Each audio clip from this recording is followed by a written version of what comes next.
একটু দাও না, আমার একটা ছোট কাজ করে দেবে? না আমি পারবো না। 200 টাকা নিয়ে নিও, করে দাও না। দাও।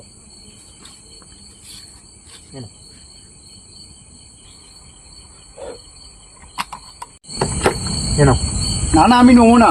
যখন একবার নিয়ে নিয়েছো, সেই ওই রাস্তার লাস্ট অব্দি তোমাকে এটা রেখে আসতে হবে, না হলে অশুভ আত্মাটা তোমাকে ধরবে।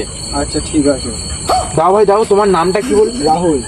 রাহুল, কেউ যদি তোমাকে পেছন থেকে ডাকে বা ঘুরতে বলে, একদম ঘুরে দেখবে না, সোজা ওখানে গিয়ে এটা রেখে আসবে, ঠিক আছে তো?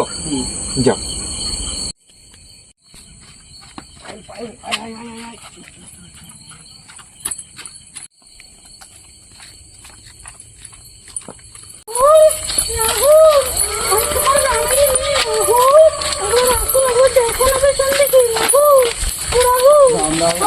রাহুল